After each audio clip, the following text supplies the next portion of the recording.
let's go even deeper. Let's not sugarcoat around the people over here going like, oh, you had to put the godly part in there. I mean, I'm being real. We just gonna teach you how to be a man. No, but let's be real. You know how many people I see like, oh, what's religion got to do with it? It's just called being a man. Yeah. Or it's a sexist term now.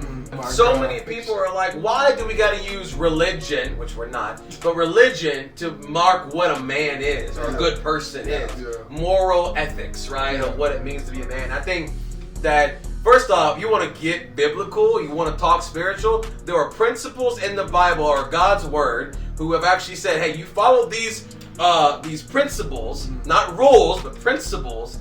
This will make you into the man you're supposed to be, the provider, the protector, the financial provider and the protector, the solid emotional and foundational man who can take care of his wife, who can be the right kind of father. And you're like, well, okay, doesn't just, society teach you that? No. Far from it. How many dads you know just said peace? Yeah. You know? How many dads are out there going, oh, I can't provide, so might as well just get rid of the baby? I'm just gonna be real. Like, so many families and people are like that. Yeah. So people are like, why talk about the Bible? Because the Bible gives you the daggone principles of what it means to be a real man. Thanks. So when you say a godly man, no, it don't mean a hyper-religious, superstition, whatever you want to call it. No, it's talking about these are the ethical principles that allow you to become a man that takes care and provides for his family, for his future, and for his future generations. Yeah. And even as a man who's in business, you can look at anything in there that shows you how to operate as a leader. Yes. Because men are called to be leaders. Not saying that men and women both are leaders in leadership positions. I'm not saying that. But what I am saying, I'm speaking specifically about men. And men are called to be leaders in many different ways in life. Yeah. And that even means emotionally too. Yeah. And I'm sorry to interrupt. I'm going to say this for just a second. I'm going to let you get back. But that's one thing that I've really seen that has affected me a lot is how, even with my dad, he lets his emotions run him. And emotions are good things. It's not a bad thing, to have.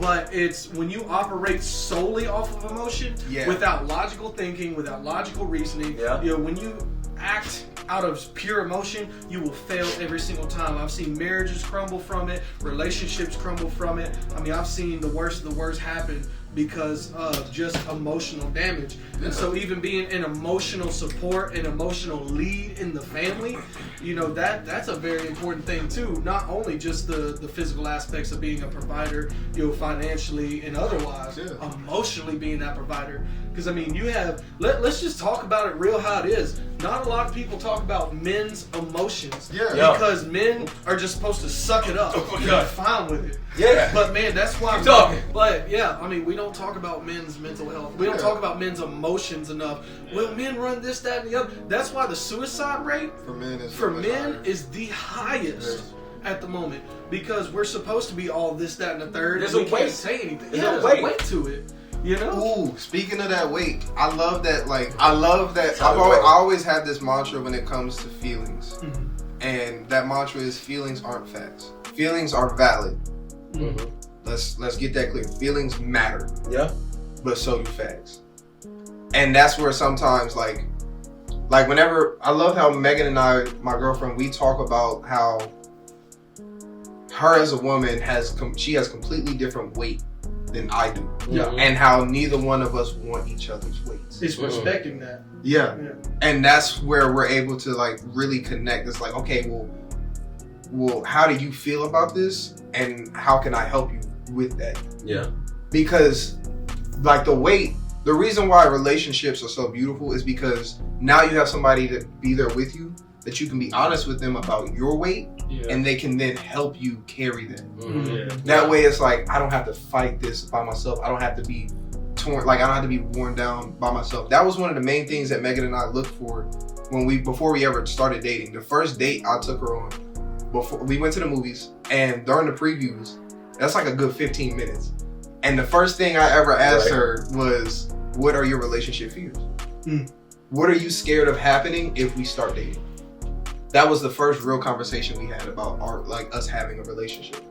And it set such a great foundation of, okay, cool, I was scared about that going into this date and even thinking about dating you.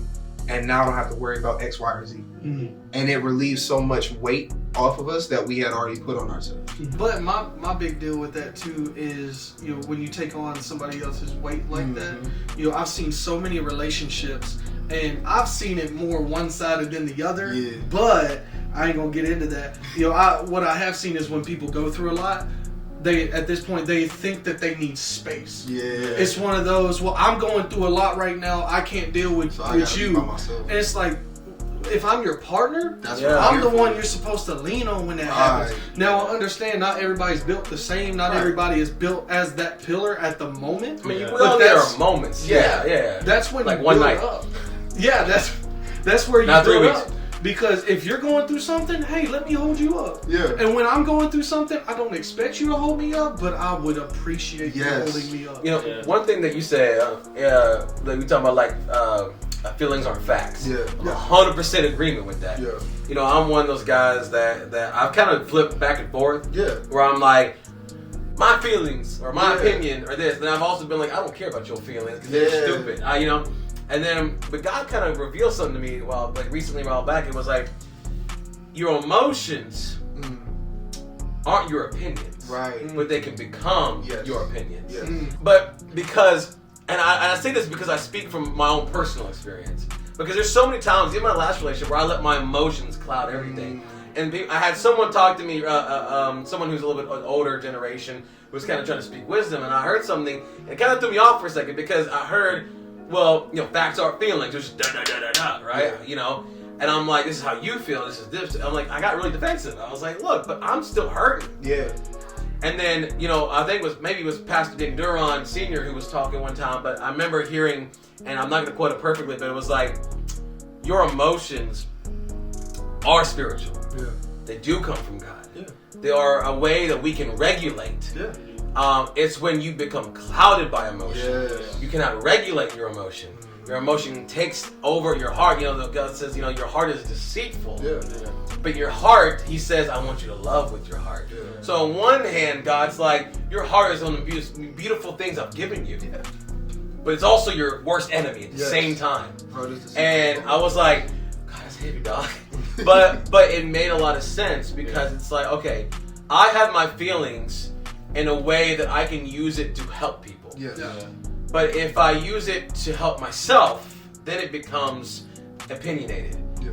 And you know, that was something that really I began to learn. Am I boring you? Just kidding. No, that's something that I really learned over the past few months, especially, I'm not going to get into too much detail, but the past 4 months, I finally ended it, you know, fully blocked everything with my ex, and no disrespect in any way. Right. But the past 4 months, I had to look at things. And I look back at the past 7 months, ever since an incident that had occurred. And I was like, man, there were moments I was like, I just wanted to feel like I had a partner that just disappeared. And then, you know, when she had voiced to me things, I had to look back and go, man, I was a little pushy when it came to I need it.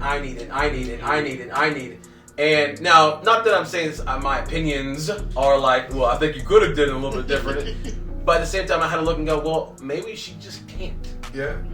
The yoke, you just can't. Yeah. And, you know, what I needed, putting God-level weight on human shoulders. Yes. And our emotions can be God-level emotions. Yes. You know, everything we do is created in the image of God. Our creativity, our artisticness, our emotions. You know, God is, I believe, a very emotional God. Oh, for sure. It says it all throughout the Bible. For sure. His emotions. And he showed a lot of that when he came as a man, and Jesus showed a lot of different emotion. Yeah. The difference between God, Jesus, and us is he controls it because he created it. He knows how to, I'm going to show you, I'm going to manifest it, but I'm going to show you how to control it.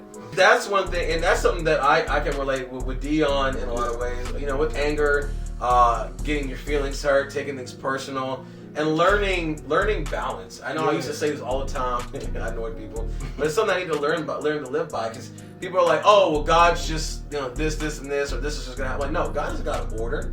He's a God of balance. I'm not being all yin and yang, but it is kind of a truth to that, where it's like we gotta have too much good can be a bad thing depending on the situation. Because it can turn bad. Mm-hmm. Yeah. And one thing I really enjoyed, I'm gonna let Izzy go. Let Izzy go. I want to hear Izzy. I got a question for him too after this. Is the one thing that you guys all said that will take everything in full circle that God really revealed to me is sacrifice. Yeah. Because so many relationships fall because either one side is sacrificing or neither is sacrificing.